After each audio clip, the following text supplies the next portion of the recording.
Hi hello friends, welcome back to my channel. Friends, video ಬಂದು ನೈಸರ್ಗಿಕ ಪ್ರಕ್ರಿಯೆಗಳಿಗೆ ಸಂಬಂಧಪಟ್ಟಂಥ ಕ್ವಶನ್ಸ್ಗಳು ಈ ಒಂದು ವಿಡಿಯೋದಲ್ಲಿ ನೋಡ್ತಾ ಹೋಗೋಣ. ಸೊ ಫಸ್ಟ್ ಕ್ವಶನ್ ಹೀಗಿದೆ: ನೀರನ್ನು ಸಾಗಿಸುವ ಸಸ್ಯದ ಅಂಗಾಂಶ ಯಾವುದು? ಪಾರೆನ್ಕೈಮಾ, ಕ್ಸೈಲಮ್, ಫ್ಲೋಯಮ್, ಕೋಲೆನ್ಕೈಮಾ. ಸೊ ಆನ್ಸರ್ ಬಂದು ನೀರನ್ನು ಸಾಗಿಸುವ ಸಸ್ಯದ ಅಂಗಾಂಶ ಬಂದು ಆಪ್ಷನ್ ಬಿ, ಕ್ಸೈಲಮ್ ಅಂತಕ್ಕಂಥದ್ದು. ಆ್ಯಂಡ್ ಅದೇ ರೀತಿ ಎರಡನೇ ಕ್ವಶನ್ ಇದೆ ನೋಡಿ: ಆಹಾರವಾಹಕ ಅಂಗಾಂಶ ಎಂದು ಕರೆಯುವ ಸಸ್ಯದ ಅಂಗಾಂಶ ಯಾವುದು ಅಂತ ಕೇಳಿದರೆ ಪಾರೆನ್ಕೈಮಾ, ಕ್ಸೈಲಮ್, ಫ್ಲೋಯಮ್ ಆ್ಯಂಡ್ ಕೋಲೆನ್ಕೈಮಾ ಅಂತ ಕೊಟ್ಟಿದ್ದಾರೆ. ಸೊ ಆನ್ಸರ್ ಬಂದು ಹೇಸ್ ನೀರನ್ನು ಸಾಗಿಸ್ತಕ್ಕಂಥ ಅಂಗಾಂಶ ಅಂತ ಹೇಳಿದಾಗ ಕ್ಸೈಲಮ್, ಆ್ಯಂಡ್ ಆಹಾರವನ್ನು ಸಾಗಿಸ್ತಕ್ಕಂಥ ಸಸ್ಯದ ಅಂಗಾಂಶ ಅಂತ ಹೇಳಿದಾಗ phloem. Option C is the right answer. And next question ಹೀಗಿದೆ: ಬಾಷ್ಪ ವಿಸರ್ಜನೆ ತೊಗಟೆಯ ಮೂಲಕ ನಡೆದರೆ ಏನಂತ ಕರೀತಾರೆ ಅಂತ ಹೇಳಿದರೆ ಬಾಷ್ಪ ವಿಸರ್ಜನೆಯು ತೊಗಟೆಯ ಮೂಲಕ ನಡೆದರೆ ಏನೆಂದು ಕರೆಯುತ್ತಾರೆ? ಲೆಂಟಿಕ್ಯುಲರ ಬಾಷ್ಪ ವಿಸರ್ಜನೆ, ಕ್ಯೂಟಿಕ್ಯುಲರ ಬಾಷ್ಪ ವಿಸರ್ಜನೆ, ಪತ್ರರಂಧ್ರದ ಬಾಷ್ಪ ವಿಸರ್ಜನೆ, ದ್ವಿತೀಯ ಸಂಶ್ಲೇಷಣಾ ಕ್ರಿಯೆ ಅಂತ ಹೇಳಿದ್ದಾರೆ. ಸೊ ಆನ್ಸರ್ ಬಂದು ಆಪ್ಷನ್ ಎ, ಲೆಂಟಿಕ್ಯುಲರ್ ಬಾಷ್ಪ ವಿಸರ್ಜನೆ ಅಂತಕ್ಕಂಥದ್ದು ಉತ್ತರ ಆಗುತ್ತೆ. ಆ್ಯಂಡ್ ನೆಕ್ಸ್ಟ್ ಕ್ವಶನ್: ಮೊಸಳೆಯ ಹೃದಯದಲ್ಲಿ ಎಷ್ಟು ಕೋಣೆಗಳನ್ನು ಕಾಣಬಹುದು? ಆಪ್ಷನ್ ಹೀಗಿದೆ: 3, 2, 4, 4 ಅಪೂರ್ಣ ಅಂತ ಕೊಟ್ಟಿದ್ದಾರೆ. ಸೊ ಆನ್ಸರ್ ಬಂದು ಮೊಸಳೆಯ ಹೃದಯದಲ್ಲಿ ಎಷ್ಟು ಕೋಣೆಗಳನ್ನು ಕಾಣಬಹುದು ಅಂತ ಹೇಳಿದಾಗ ಆನ್ಸರ್ ಆಪ್ಷನ್ ಡಿ, 4 ಅಪೂರ್ಣ. Hi hello friends, welcome back to my channel. Friends, video ಬಂದು EVSಗೆ ಸಂಬಂಧಪಟ್ಟಂತೆ ಅಥವಾ ಸೈನ್ಸ್ಗೆ ಸಂಬಂಧಪಟ್ಟಂಥ ಕ್ವಶನ್ಸ್ಗಳು. ಸೊ ಫಸ್ಟ್ ಕ್ವಶನ್ ಹೀಗಿದೆ: ನೀರನ್ನು ಸಾಗಿಸುವ ಸಸ್ಯದ ಅಂಗಾಂಶ ಯಾವುದು? ಪಾರೆನ್ಕೈಮಾ, ಕ್ಸೈಲಮ್, ಫ್ಲೋಯಮ್, ಕೋಲೆನ್ಕೈಮಾ ಅಂತ ಕೊಟ್ಟಿದ್ದಾರೆ. ಸೊ ನೀರನ್ನು ಸಾಗಿಸ್ತಕ್ಕಂಥ ಸಸ್ಯದ ಅಂಗಾಂಶ ಬಂದು ಕ್ಸೈಲಮು. ಅದೇ ರೀತಿ ಆಹಾರವನ್ನು ಸಾಗಿಸ್ತಕ್ಕಂಥ ಸಸ್ಯದ ಅಂಗಾಂಶ ಬಂದು ಫ್ಲೋಯಮ್ಮು.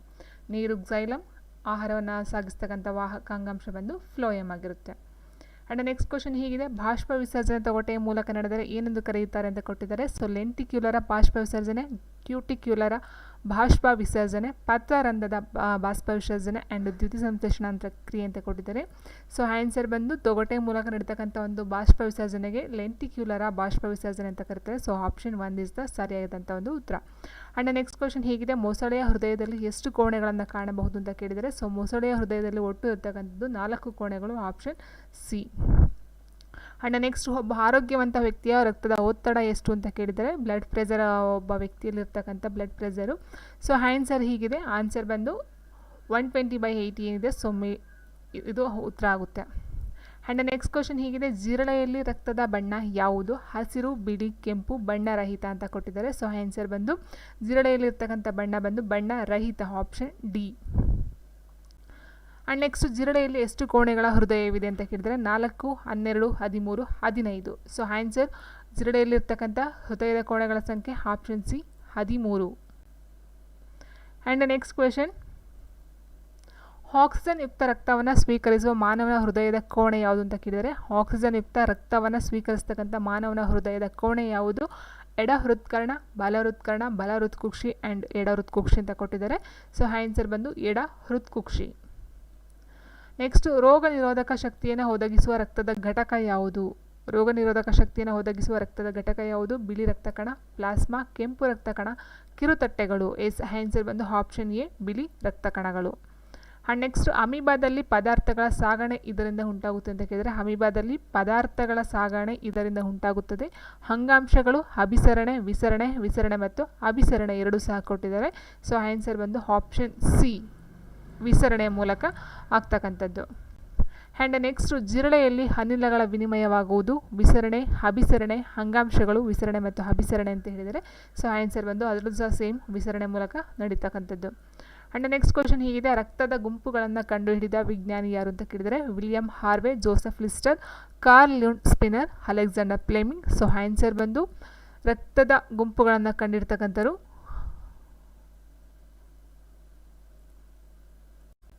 ಸೊ ಆನ್ಸರ್ ಬಂದು option C, Karl and Steiner ಅಂತಕ್ಕಂಥವ್ರು. ಸ್ಪಿನ್ನರ್ ಅಲ್ಲ, ಸ್ಟೇನರ್ ಅಂತಕ್ಕಂಥವ್ರು ರಕ್ತದ ಗುಂಪುಗಳನ್ನು ಕಂಡಿರ್ತಕ್ಕಂಥ ವಿಜ್ಞಾನಿಯಾಗಿರ್ತಾರೆ. ಆ್ಯಂಡ್ ನೆಕ್ಸ್ಟ್ ಕ್ವಶನ್ ಹೀಗಿದೆ: ಕಿರುತಟ್ಟೆಗಳ ಪ್ರಮುಖ ಕ್ರಿಯೆ ಏನು? ಅದರ ಒಂದು ಕೆಲಸ ಕಾರ್ಯ ಏನು ಅಂತ ಕೇಳಿದರೆ ಆಕ್ಸಿಜನ್ ಸಾಗಾಣಿಕೆ, ಅನವಶ್ಯಕ ವಸ್ತುಗಳ ನಿರ್ಮೂಲನೆ, ರಕ್ತ ಹೆಪ್ಪುಗಟ್ಟುವ ಕ್ರಿಯೆಯನ್ನು ಮಾಡ್ತಕ್ಕಂಥದ್ದು, ಪ್ರತಿಕಾಯಗಳ ಉತ್ಪಾದನೆ ಅಂತ ಕೊಟ್ಟಿದ್ದಾರೆ.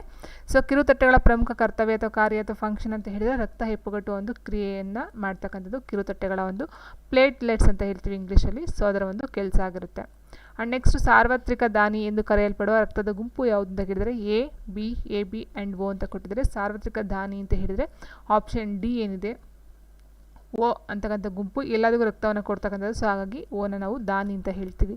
ಆ್ಯಂಡ್ ನೆಕ್ಸ್ಟ್ ಸಾರ್ವತ್ರಿಕ ಸ್ವೀಕಾರಿ ಎಂದು ಕರೆಯಲ್ಪಡುವ ರಕ್ತದ ಗುಂಪು ಯಾವುದು ಅಂತ ಕೇಳಿದರೆ A B and O. So ನೋಡಿ, ಓನ ದಾನಿ ಅಂತ ಕರೀತಾರೆ ಆ್ಯಂಡ್ ಎ ಬಿನ ಸಾರ್ವತ್ರಿಕ ಸ್ವೀಕಾರಿ. ಇಟ್ ಮೀನ್ಸ್ ಎ ಬಿ ಅಂತಕ್ಕಂಥದ್ದು ಎಯಿಂದನೂ ರಕ್ತನ ತೊಗೊಳುತ್ತೆ, ಬಿಯಿಂದನೂ ತೊಗೊಳುತ್ತೆ, ಓ ಇಂದನೂ ತೊಗೊಳುತ್ತೆ. ಸೊ ಹಾಗಾಗಿ ಸಾರ್ವತ್ರಿಕ ಸ್ವೀಕಾರ ಮಾಡ್ಕೊಳ್ತಕ್ಕಂಥದ್ದು ಬೇರೆಯವರಿಂದ. ಆ್ಯಂಡ್ ನೆಕ್ಸ್ಟ್ ರಕ್ತ ಕೆಂಪಾಗಿರಲು ಕಾರಣ ಏನು ಅಂತ ಕೇಳಿದರೆ ಕೆರಾಟಿನ್, ಹಿಮೋಗ್ಲೋಬಿನ್, ಪ್ಲಾಸ್ಮಾ, ದುಗ್ಧರಸ ಅಂತ ಕೊಟ್ಟಿದ್ದಾರೆ. ಸೊ ರಕ್ತ ಹೆಪ್ಪುಗಟ್ಟೋದಕ್ಕೆ ಮೇನ್ ಕಾರಣ ಹಿಮೋಗ್ಲೋಬಿನ್ನು. ಕೆರಾಟಿನ್ ಬಂದು ಕೂದಲು ಕಪ್ಪಾಗಿರೋದಕ್ಕೆ ಮೇನ್ ಕಾರಣ. ನೆಕ್ಸ್ಟು ಕೆಂಪು ರಕ್ತ ಕಣಗಳ ಜೀವಿತಾವಧಿ ಎಷ್ಟು ಅಂತ ಕೇಳಿದರೆ, ಸೊ ಜೀವಿತಾವಧಿ ಕೆಂಪು ರಕ್ತ ಕಣಗಳ ಜೀವಿತಾವಧಿ ಅಂತ ಹೇಳಿದರೆ 100ರಿಂದ 120 ದಿನಗಳು. ನೆಕ್ಸ್ಟು ಕೆಂಪು ರಕ್ತ ಕಣಗಳು ಉತ್ಪತ್ತಿಯಾಗುವ ಸ್ಥಾನ ಯಾವುದು ಅಂತ ಕೇಳಿದರೆ ಅಸ್ಥಿ ಮಜ್ಜೆ, ಫೀಮರ್, ಮೂಳೆ, ಆವರ್ಷಿಯನ್ ನಾಳ ಅಂತ ಹೇಳಿದರೆ. ಸೊ ಈ ಒಂದು ಕೆಂಪು ರಕ್ತ ಕಣಗಳಿದೆ ಅದು ಉತ್ಪಾದನೆ ಆಗ್ತಕ್ಕಂಥದ್ದು ಅಸ್ಥಿ ಮಜ್ಜೆ. ನೆಕ್ಸ್ಟ್ ನಮ್ಮ ದೇಹದ ಅತ್ಯಂತ ಸಣ್ಣ ಮೂಳೆ ಯಾವುದು ಅಂತ ಕೇಳಿದರೆ ಟಿಬಿಯಾ, ಸ್ಟೆಫಿಸ್, ಫೀಮರ್, ಇಂಕಸ್ ಅಂತ ಕೊಟ್ಟಿದ್ದಾರೆ. ಸೊ ನಮ್ಮ ಒಂದು ದೇಹದಲ್ಲಿರ್ತಕ್ಕಂಥ ಅತ್ಯಂತ ಸಣ್ಣ ಮೂಳೆ ಅಂತ ಹೇಳಿದರೆ ಸ್ಟಿಫಿಸ್, ಇದು ಕಿವಿಯ ಹಿಂದೆ ಇರ್ತಕ್ಕಂಥದ್ದು ಸ್ಟಿಫಿಸ್ ಅಂತಕ್ಕಂಥದ್ದು. ಆ್ಯಂಡ್ ನೆಕ್ಸ್ಟ್ ರಕ್ತವನ್ನು ಈ ಅಂಗಾಂಶ ಎಂದು ಪರಿಗಣಿಸಲಾಗಿದೆ ಅಂತ ಹೇಳಿದರೆ ಸಂಯೋಜಕ ಅಂಗಾಂಶ, ನರ ಅಂಗಾಂಶ, ಸ್ನಾಯು ಅಂಗಾಂಶ ಮತ್ತು ಅನುಲೇಪಕ ಅಂಗಾಂಶ ಅಂತ ಕೊಟ್ಟಿದ್ದಾರೆ. ಸೊ ರಕ್ತವನ್ನು ನಾವು ಏನಂತ ಹೇಳ್ತೀವಿ ಅಂತ ಹೇಳಿದರೆ ಸಂಯೋಜಕ ಅಂಗಾಂಶ ಅಂತ ಪರಿಗಣನೆಗೆ ತಗೊಳ್ತೀವಿ. ನೆಕ್ಸ್ಟ್ ನರ ಅಂಗಾಂಶದ ರಚನೆಯ ಹಾಗೂ ಕಾರ್ಯದ ಮೂಲ ಘಟಕ ಯಾವುದು ಅಂತ ಕೇಳಿದರೆ, ಸೊ ನರ ಅಂಗಾಂಶದ ರಚನೆಯ ಹಾಗೂ ಕಾರ್ಯದ ಮೂಲ ಘಟಕವನ್ನು ಏನಂತ ಕರಿತೀವಿ ನೆಫ್ರಾನ್, ನ್ಯೂರಾನ್, ಸೈಟಾನ್ ಆ್ಯಂಡ್ ಆಕ್ಸನ್ ಅಂತ ಕೊಟ್ಟಿದ್ದಾರೆ. ನೆಫ್ರಾನ್ ಅಂತ ಕರೀತಕ್ಕಂಥದ್ದು ಆಪ್ಷನ್ ಎ. ನೆಕ್ಸ್ಟ್ ಐಚ್ಛಿಕ ಸ್ನಾಯುಗಳಿಗೆ ಉದಾಹರಣೆ ಯಾವುದು ಅಂತ ಕೇಳಿದರೆ ಹೃದಯ, ಶ್ವಾಸಕೋಶ, ಎಫೆ ಮತ್ತು ಕಾಲುಗಳು ಅಂತ ಕೊಟ್ಟಿದ್ದಾರೆ. ಆನ್ಸರ್ ಬಂದು ಆಪ್ಷನ್ ಡಿ ಕಾಲುಗಳು. ನೆಕ್ಸ್ಟ್ ನರಗಳ ಅಧ್ಯಯನಕ್ಕೆ ಏನೆಂದು ಕರೆಯುತ್ತಾರೆ ಅಂಕಾಲಜಿ, ಜಿರಂಟಾಲಜಿ, ನ್ಯೂರಾಲಜಿ ಆ್ಯಂಡ್ ವಾಲೋಜಿ ಅಂತ ಕೊಟ್ಟಿದ್ದಾರೆ. ಸೊ ನರಗಳ ಅಧ್ಯಯನ ನ್ಯೂರಾಲಜಿ ಅಂತ ಹೇಳ್ತೀವಿ. ಕ್ಯಾಟ್ರಾಕ್ಟ್ ಇದು ಯಾವ ಅಂಗಕ್ಕೆ ಸಂಬಂಧಿಸಿದ ಕಾಯಿಲೆ ಅಂತ ಕೊಟ್ಟಿದ್ದಾರೆ ಕಿವಿ, ಕಣ್ಣು, ಹೃದಯ, ಮೆದುಳು. ಕಾಂಟ್ರಾಕ್ಟ್ ಅಂತಕ್ಕಂಥದ್ದು ಕಣ್ಣಿಗೆ ಸಂಬಂಧಿಸಿದಂಥ ಒಂದು ಕಾಯಿಲೆ. ಚರ್ಮದ ಬಣ್ಣಕ್ಕೆ ಕಾರಣವಾದ ವಸ್ತು ಯಾವುದು ಅಂತ ಕೊಟ್ಟಿದ್ದಾರೆ ಕೆರಾಟಿನ್, ಹಿಮೋಗ್ಲೋಬಿನ್, ಮೆಲಾನಿನ್, ಫೈಕೋಎಂಟ್ರಿನ್ ಅಂತ ಕೊಟ್ಟಿದ್ದಾರೆ. ಸೊ ಚರ್ಮದ ಒಂದು ಬಣ್ಣಕ್ಕೆ ಕಾರಣ ಅಂತ ಹೇಳಿದರೆ ಆಪ್ಷನ್ ಸಿ ಮೆಲಾನಿನ್ ಅಂತಕ್ಕಂಥದ್ದು. ನೆಕ್ಸ್ಟ್ ಕ್ಷಯರೋಗ ಯಾವ ಅಂಗಕ್ಕೆ ಸಂಬಂಧಿಸಿದ ಕಾಯಿಲೆ ಅಂತ ಕೇಳಿದರೆ ಶ್ವಾಸಕೋಶ, ಜಠರ, ಮೂತ್ರಪಿಂಡ, ಚರ್ಮ. ಆನ್ಸರು ಕ್ಷಯರೋಗ ಬರ್ತಕ್ಕಂಥದ್ದು ಶ್ವಾಸಕೋಶಕ್ಕೆ ಸಂಬಂಧಪಟ್ಟಂಥ ಒಂದು ಕಾಯಿಲೆ. ನಮ್ಮ ಜಠರದಲ್ಲಿ ಉತ್ಪಾದನೆಗೊಳ್ಳುವ ಆಮ್ಲ ಯಾವುದು ಅಂತ ಕೇಳಿದರೆ ಹೈಡ್ರೋಕ್ಲೋರಿಕ್ ಆಮ್ಲ, ಹೈಡ್ರೋಫ್ಲೋರಿಕ್ ಆಮ್ಲ, ಸಿಟ್ರಿಕ್ ಆಮ್ಲ ಆ್ಯಂಡ್ ಟಾರ್ಟರಿಕ್ ಆಮ್ಲ. ನಮ್ಮ ಒಂದು ಏನು ಜಠರ ಇದೆ ಇಲ್ಲಿ ಉತ್ಪಾದನೆ ಆಗ್ತಕ್ಕಂಥ ಒಂದು ಆಮ್ಲ ಅಂತ ಹೇಳಿದರೆ ಹೈಡ್ರೋಕ್ಲೋರಿಕ್ ಆಮ್ಲ HCl. ನೆಕ್ಸ್ಟ್ ಮನುಷ್ಯನ ದೇಹದಲ್ಲಿರುವ ಅತಿ ದೊಡ್ಡ ಗ್ರಂಥಿ ಯಾವುದು ಅಷ್ಟು ಗ್ರಂಥಿ, ನಿರ್ನಾಳ ಗ್ರಂಥಿ, ಪಿತ್ತಕೋಶ, ಲಾಲಾರಸ ಅಂತ ಕೊಟ್ಟಿದ್ದಾರೆ. ಸೊ ಆನ್ಸರ್ ಬಂದು ಆಪ್ಷನ್ ಸಿ ಪಿತ್ತಕೋಶ. ದೇಹದ ಸಮತೋಲನವನ್ನು ಕಾಪಾಡುವ ಮೆದುಳಿನ ಭಾಗ ಯಾವುದು ಫಾನ್ಸ್, ಅನುಮಸ್ತಿಷ್ಕ, ಮಹಾಮಸ್ತಿಷ್ಕ, ಮಧ್ಯ ಮೆದುಳು ಅಂತ ಕೊಟ್ಟಿದ್ದಾರೆ. ಸೊ ಆನ್ಸರ್ ಬಂದು ಆಪ್ಷನ್ ಬಿ ಅನುಮಸ್ತಿಷ್ಕ.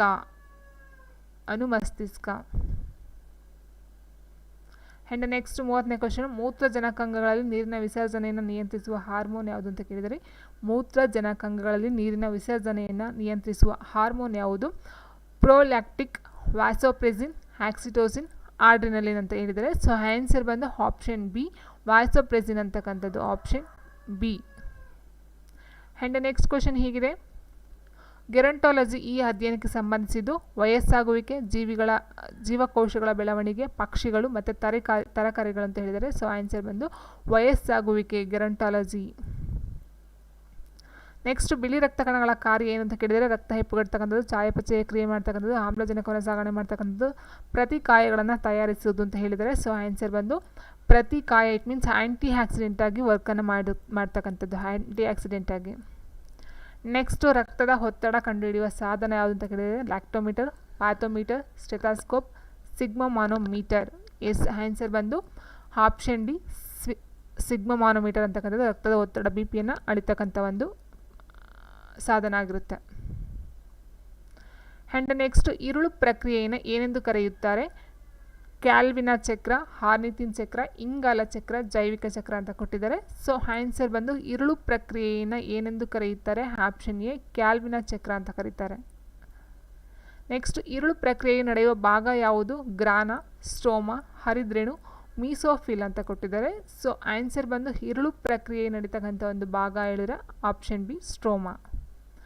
ಹೂವಿನ ಗಂಡು ಪ್ರಜನಾಂಗಗಳ ಸಮೂಹ ಯಾವುದು ಅಂತ ಕೇಳಿದರೆ ಕೇಸರ, ಶಲಾಕಾಗ್ರ, ಅಂಡಾಶಯ, ಅಂಡಕಿ. ಸೊ ಆನ್ಸರ್ ಬಂದು ಕೇಸರ, ಆಪ್ಷನ್ ಎ. ಹೂವಿನ ಹೆಣ್ಣು ಪ್ರಜನಾಂಗಗಳ ಸಮೂಹ ಯಾವುದು? ಕಾರ್ಪೆಲ್, ಕೇಸರ, ಪುಷ್ಪಪತ್ರ, ಪುಷ್ಪಪೀಠ ಅಂತ ಹೇಳಿದರೆ. ಸೊ ಆನ್ಸರ್ ಬಂದು ಆಪ್ಷನ್ ಎ.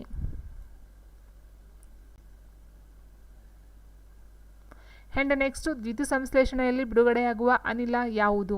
ಆಮ್ಲಜನಕ, hydrogen, carbon dioxide, nitrogen. Yes, answer ಬಂದು ಆಪ್ಷನ್ ಸಿ ಕಾರ್ಬನ್ ಡೈಆಕ್ಸೈಡ್.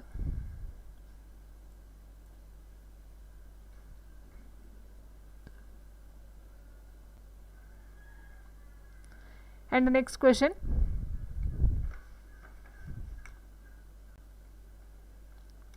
ಶಿಲೀಂಧ್ರಗಳಿಗೆ ಆಹಾರವನ್ನು ಹೀರಲು ಸಹಾಯಕವಾಗಿರುವ ಭಾಗ ಯಾವುದು? ಆಸ್ಟೋರಿಯಾಗಳು, ಹೈಫಾಗಳು, ವೆಲಾಮೈನ್, ರೋಮಬೇರುಗಳು ಅಂತ ಕೊಟ್ಟಿದ್ದಾರೆ. So answer option B ಹೈಫಾಗಳು.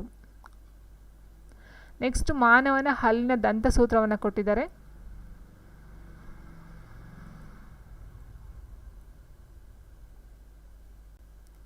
So ಈ ರೀತಿ ಇದೆ.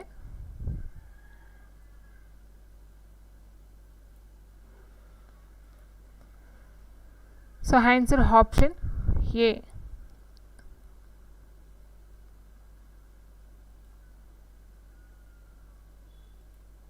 ಇವತ್ತನೇ ಕ್ವಶನ್ ಹೀಗಿದೆ, ಕೀಟಹಾರಿ ಸಸ್ಯಗಳು ಕೀಟಗಳಿಂದ ಪಡೆಯುವ ಪೋಷಕಾಂಶ ಯಾವುದು ಅಂತ ಕೇಳಿದರೆ ಜಲಜನಕ ವಸ್ತುಗಳು, ಇಂಗಾಲಯುಕ್ತ ವಸ್ತುಗಳು, ಆಕ್ಸಿಜನ್ ಯುಕ್ತ ವಸ್ತುಗಳು ಆ್ಯಂಡ್ ಸಾರಜನಕಯುಕ್ತ ವಸ್ತುಗಳು ಅಂತ ಕೊಟ್ಟಿದ್ದಾರೆ.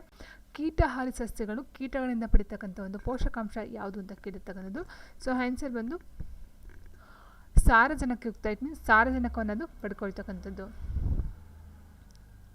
ನೆಕ್ಸ್ಟ್ ಅಪ್ಪು ಸಸ್ಯಗಳಲ್ಲಿರುವ ತೂಗಾಡುವ ಬೇರುಗಳಲ್ಲಿರುವ ಅಂಗಾಂಶ ಯಾವುದು ಅಂತ ಕೇಳಿದರೆ ವೆಲಮೈನ್ ಅಂಗಾಂಶ, ಕಾಲಂಕಾಮ ಅಂಗಾಂಶ, ಪ್ಯಾರೆನ್ಕೈಮ ಅಂಗಾಂಶ, ರಕ್ಷಕ ಅಂಗಾಂಶ. ಸೊ ಇಲ್ಲಿ ಬಂದು ಅಪ್ಪು ಸಸ್ಯಗಳಲ್ಲಿರ್ತಕ್ಕಂಥ ತೂಗಾಡುವ ಬೇರುಗಳು ಇರ್ತಕ್ಕಂಥ ಅಂಗಾಂಶ ಅಂತ ಹೇಳಿದಾಗ ಆಪ್ಷನ್ ಎ ವೆಲಮೈನ್ ಅಂಗಾಂಶ ಅಂತಕ್ಕಂಥದ್ದು. ಆ್ಯಂಡ್ ನೆಕ್ಸ್ಟು ಕಲ್ಲು ಹೂವಿನಲ್ಲಿ ಕೂಡು ಜೀವಿಸುವ ಸಸ್ಯಗಳು ಯಾವುದು ಅಂತ ಕೇಳಿದರೆ ಶಿಲೀಂಧ್ರ ಕೀಟಹಾರಿ ಸಸ್ಯ, ಶಿಲೀಂಧ್ರ ಡಯಾಟಮ್, ಪಾಚಿ ಶಿಲೀಂಧ್ರ, ಪಾಚಿ ಮಾಸ ಸಸ್ಯ. ಇಟ್ ಮೀನ್ಸ್ ಕಲ್ಲು ಹೂವಿನಲ್ಲಿ ಕೂಡು ಜೀವಿಸುವಂಥ ಸಸ್ಯಗಳು ಯಾವುದು? ಇದು ಬಂದು ಪಾಚಿ ಶಿಲೀಂಧ್ರ, ಆಪ್ಷನ್ ಸಿ. ನೀವು ನೋಡಿರಬಹುದು ಪಾಚಿ ಕಟ್ಟಿರುತ್ತಲ್ಲ, ಸೊ ಕಲ್ಲು ಹೂವು ಅಂತ ಹೇಳ್ತೀವಿ, ಸೊ ಅದರಲ್ಲಿರ್ತಕ್ಕಂಥದ್ದು. ಸೊ ಆ್ಯಂಡ್ ನೆಕ್ಸ್ಟ್ ಕ್ವಶನ್, ಹಲ್ಲನ್ನು ಆಧರಿಸಿರುವ ಗಟ್ಟಿ ವಸ್ತು ಯಾವುದು ಅಂತ ಕೇಳಿದರೆ ಡೆಂಟಿನ್, ಸಿಮೆಂಟ್, ಎನಾಮಲ್, ಮೂಳೆ ಅಂತ ಕೊಟ್ಟಿದ್ದಾರೆ. ಸೊ ಹಲ್ಲನ್ನು ಆಧರಿಸುವಂಥ ಗಟ್ಟಿ ವಸ್ತು ಯಾವುದು ಅಂತ ಕೇಳಿದಾಗ ಇಲ್ಲಿ ನೋಡಿ, ಇಲ್ಲಿ ಹಲ್ಲಿನ ಮೇಲ್ಪದರ ಗಟ್ಟಿ ಪದರ ಏನಿದೆ ಅದು ಬಂದು ಎನಾಮಲ್ಲು, ಲೇಯರ್ ಅಂತ ಹೇಳಿದಾಗ ಇಟ್ ಮೀನ್ಸ್ ಹಲ್ಲಿನ ಮೇಲ್ಭಾಗದಲ್ಲಿ ಇರ್ತಕ್ಕಂಥ ಗಟ್ಟಿಯಾದಂಥ ಒಂದು ಲೇಯರ್ ಅಂತ ಹೇಳಿದಾಗ ಎನಾಮಲ್ಲು. ಹಲ್ಲನ್ನು ಆಧರಿಸುವ ಗಟ್ಟಿ ವಸ್ತು ಅಂತ ಹೇಳಿದಾಗ ಆಪ್ಷನ್ ಎ ಡೆಂಟಿನ್. ಸೊ ಹಲ್ಲನ್ನು ಮೇಲಿರ್ತಕ್ಕಂಥ ಗಟ್ಟಿಯಾದಂಥ ಒಂದು ಹಾರ್ಡೆಸ್ಟ್ ಇದು ಅಂತ ಹೇಳಿದಾಗ ಎನಾಮಲ್ಲು, ಇದೊಂದು ಪದರ ಲೇಯರ್ ಆಗಿರುತ್ತೆ. ಆ್ಯಂಡ್ ಹಲ್ಲನ್ನು ಆಧರಿಸುವ ಗಟ್ಟಿ ವಸ್ತು ಡೆಂಟಿನ್ ಸಹ ಆಗುತ್ತೆ. ಆ್ಯಂಡ್ ನೆಕ್ಸ್ಟ್ ಮಾನವನ ದೇಹದಲ್ಲಿ ಅತಿ ತೂಕವನ್ನು ಹೊಂದಿದ ಅಂಗ ಯಾವುದು ಅಂತ ಕೇಳಿದರೆ ಮೆದುಳು, ಯಕೃತ್, ಹೃದಯ ಯಾವುದು ಅಲ್ಲ ಅಂತ ಕೊಟ್ಟಿದ್ದಾರೆ. ಸೊ ಮಾನವನ ದೇಹದಲ್ಲಿ ಅತಿ ತೂಕವನ್ನು ಹೊಂದಿದ ಅಂಗ ಮೆದುಳು, ಯಕೃತ್ ಮತ್ತು ಹೃದಯ, ಈ ಮೂರೆಲ್ಲ ಆಪ್ಷನ್ ತಗೊಂಡಾಗ ಆನ್ಸರ್ ಬಂದು ಆಪ್ಷನ್ ಸಿ ಹೃದಯ. ಹಸುವಿನ ದೇಹದಲ್ಲಿರುವ ಜೀರ್ಣಚೀಲಗಳು ಎಷ್ಟು ಅಂತ ಕೇಳಿದರೆ so answer option C 4. And next ರಕ್ತನಾಳಗಳನ್ನು ಹೊಂದಿರದ ಚರ್ಮದ ಮೇಲ್ಪದರ ಅಂದರೆ ಇಟ್ ಮೀನ್ಸ್ ರಕ್ತನಾಳಗಳನ್ನು ಹೊಂದಿರದ ಚರ್ಮದ ಮೇಲ್ಪದರ ಎಪಿಡರ್ಮಿಸ್, ಎಂಡೋಡರ್ಮಿಸ್, ಕೊಕಬಗ್ರ ಯಾವುದು ಅಲ್ಲ ಅಂತ ಕೊಟ್ಟಿದ್ದಾರೆ. ಸೊ ಆನ್ಸರ್ ಬಂದು option A epidermis. And next ಲಾಲಾರಸದಲ್ಲಿರುವ ಕಿಣ್ವ ಯಾವುದು ಅಂತ ಕೇಳಿದರೆ ಅಮಲೈಸ್, ಲಿಪೇಸ್, ಸೂಕ್ರೇಸ್ ಮತ್ತು ಮಾಲ್ಟಸ್ ಅಂತ ಹೇಳಿದ್ದಾರೆ. ಸೊ ಆನ್ಸರ್ ಅಮಲೈಸ್ ಅಂತಕ್ಕಂಥದ್ದು. ನೆಕ್ಸ್ಟು ಸಣ್ಣ ಕರುಳಿನಲ್ಲಿರುವ ಬೆರಳಿನ ಆಕಾರದ ರಚನೆಯನ್ನು ಏನೆಂದು ಕರೆಯುತ್ತಾರೆ?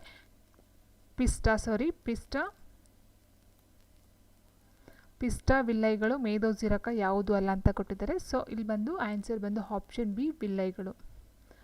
ನೆಕ್ಸ್ಟು ಹಿಮೋಡಯಾಲಿಸಿಸ್ನ ಕ್ರಿಯೆ ಏನು ಅಂತ ಕೇಳಿದರೆ ವಿಸರಣೆ, ಅಭಿಸರಣೆ, ಎ ಆ್ಯಂಡ್ ಬಿ ಯಾವುದೂ ಅಲ್ಲ. ಹಿಮೋಡಯಾಲಿಸಿಸ್ನ ಕ್ರಿಯೆ ಬಂದು ಆಪ್ಷನ್ ಬಿ ಅಭಿಸ್ಮರಣೆ ಆಗಿರುತ್ತೆ, ಅಭಿಸರಣೆ.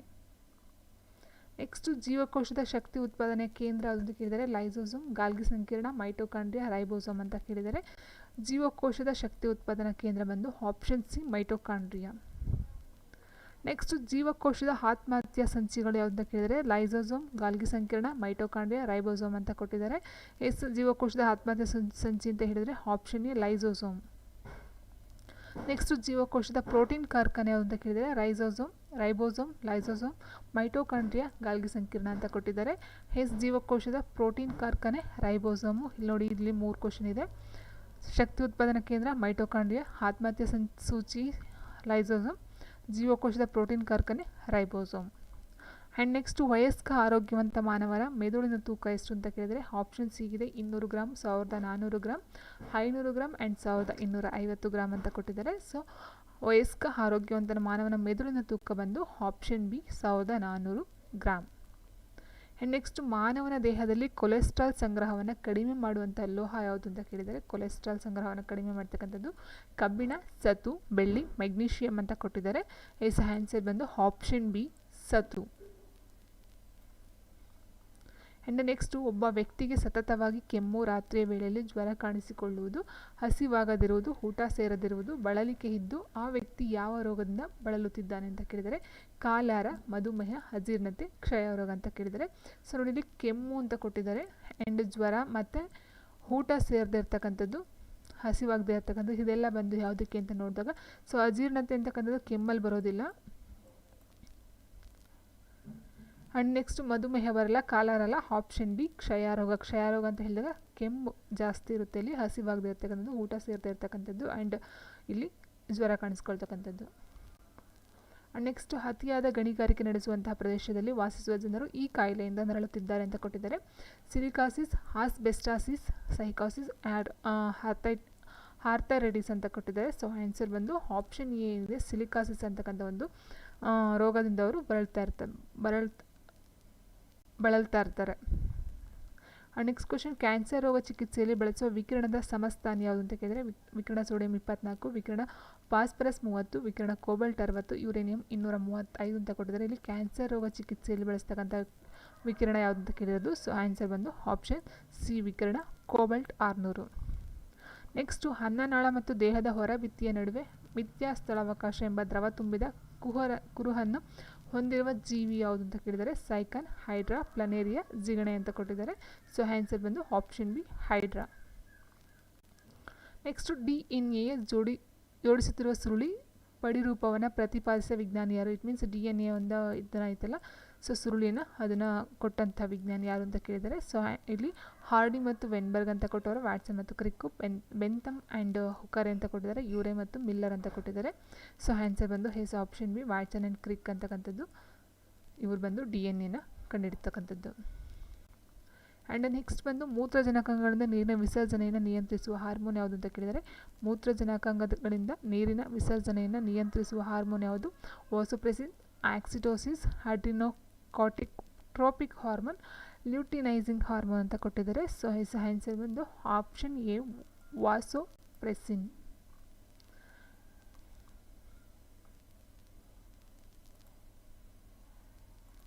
ನೆಕ್ಸ್ಟ್ ಪರಿವರ್ತಿತ ಚಾಪದ ಭಾಗಗಳನ್ನು ಕ್ರಮವಾಗಿ ಸಂದೇಶ ಹಾದು ಹೋಗುವ ಮಾರ್ಗವನ್ನು ಗುರುತಿಸಿ ಅಂತ ಕೊಟ್ಟಿದ್ದಾರೆ. ಆನ್ಸರ್ ಬಂದು ಆಪ್ಷನ್ ಸಿ ಗ್ರಾಹಕ, ಜ್ಞಾನವಾಹಿ ನರಕೋಶ, ಸಂಬಂಧ ನರಕೋಶ, ಕ್ರಿಯಾವಾಹಿ ನರ ಆ್ಯಂಡ್ ಕಾರ್ಯನಿರ್ವಾಹಕ ಅಂತಕ್ಕಂಥದ್ದು ಸರಿಯಾದಂಥ ಒಂದು ಅನುಕ್ರಮ ಆಗಿರುತ್ತೆ. ಆ್ಯಂಡ್ ನೆಕ್ಸ್ಟ್ ಕ್ವಶನ್ ಹೀಗಿದೆ, ಅನೇಕ ಕಾನೂನುಬದ್ಧ ವಿವಾದಗಳನ್ನು ಅತ್ಯಂತ ಸಮರ್ಪಕವಾಗಿ ಪರಿಹರಿಸಲು ಸಹಾಯ ಮಾಡುವಂಥ ತಂತ್ರಜ್ಞಾನ ಯಾವುದು ಅಂತ ಕೇಳಿದರೆ ಪುನರ್ ಸಂಯೋಜಿತ DNA ತಂತ್ರಜ್ಞಾನ, DNA ಬೆರಳಚ್ಚು ತಂತ್ರಜ್ಞಾನ, ಜೆಲ್ ಎಲೆಕ್ಟ್ರೋಫೋರೆಸಿಸ್, CNR ರಾವ್ ಅಂತ ಕೊಟ್ಟಿದ್ದಾರೆ. ಆನ್ಸರ್ ಬಂದು ಆಪ್ಷನ್ ಬಿ DNA ಬೆರಳಚ್ಚು ತಂತ್ರಜ್ಞಾನ. ನೆಕ್ಸ್ಟ್ ಉಸಿರಾಟ ಒಂದು ಸ್ಫೋಟಕ ದಹನ, ತೀವ್ರ ದಹನ, ತಂತಾನ ದಹನ ಆ್ಯಂಡ್ ನಿಧಾನ ದಹನ ಅಂತ ಕೊಟ್ಟಿದ್ದಾರೆ. ಉಸಿರಾಟ ಅಂತಕ್ಕಂಥದ್ದು ಒಂದು ತೀವ್ರ ದಹನ ಆಗಿರುತ್ತೆ. ಆ್ಯಂಡ್ ನೆಕ್ಸ್ಟ್ ಜೀವಕೋಶದಲ್ಲಿ ಸೆಂಟ್ರಿಯೋಲ್ನ ಮುಖ್ಯ ಕಾರ್ಯ ಏನು ಅಂತ ಕೇಳಿದರೆ ಸೊ ಜೀವಕೋಶದಲ್ಲಿ ಸೆಂಟ್ರಿಯೋಲ್ನ ಒಂದು ಕಾರ್ಯ ಏನು ಅಂತ ಹೇಳಿದಾಗ ಕೋಶ ವಿಭಜನೆಗೆ ಸಹಾಯವನ್ನು ಮಾಡ್ತಕ್ಕಂಥದ್ದು. ಆ್ಯಂಡ್ ನೆಕ್ಸ್ಟು ದೇಹದಲ್ಲಿ ಆಹಾರವನ್ನು ಬಳಸಿಕೊಳ್ಳುವ ಪ್ರಕ್ರಿಯೆಯು ಹೆಸರು ಅಂತ ಕೇಳಿದರೆ ಅಂದರೆ ದೇಹದಲ್ಲಿ ಆಹಾರವನ್ನು ಬಳಸಿಕೊಳ್ಳುವ ಒಂದು ಪ್ರಕ್ರಿಯೆಗೆ ಏನಂತ ಕರೀತಾರೆ? ಆಹಾರ ಸೇವನೆ, ಪೋಷಣೆ, ವಿಸರ್ಜನೆ ಮತ್ತು ಮೇಲಿನ ಎಲ್ಲವೂ ಅಂತ ಕೊಟ್ಟಿದ್ದಾರೆ. ಆನ್ಸರ್ ಬಂದು ಪೋಷಣೆ, ಆಪ್ಷನ್ ಬಿ. ಆ್ಯಂಡ್ ನೆಕ್ಸ್ಟು ಮಾನವನ ದೊಡ್ಡ ಕರುಳಿನಲ್ಲಿ ಕಾರ್ಬೋಹೈಡ್ರೇಟನ್ನು ಜೀರ್ಣಿಸುವ ಬ್ಯಾಕ್ಟೀರಿಯಾ ಯಾವುದು ಅಂತ ಕೇಳಿದರೆ ಮಾನವನ ದೊಡ್ಡ ಕರುಳಿನಲ್ಲಿ ಕಾರ್ಬೋಹೈಡ್ರೇಟನ್ನು ಜೀರ್ಣಿಸುವ ಬ್ಯಾಕ್ಟೀರಿಯಾ ಯಾವುದು? ಪ್ಲಾಸ್ಮೋಡಿಯಂ, ನೇರಳೆ ಬ್ಯಾಕ್ಟೀರಿಯಾ, ಇಸ್ಟಿರಿಷಿಯೋ ಕೊಲೈ, ಇಂಟಮೀಬಾ ಅಂತ ಕೊಟ್ಟಿದ್ದಾರೆ. ಸೊ ಆನ್ಸರ್ ಬಂದು ಆಪ್ಷನ್ ಸಿ ಇಸ್ಟಿರಿಷಿಯೋ ಕೊಲೈ ಅಂತಕ್ಕಂಥದ್ದು.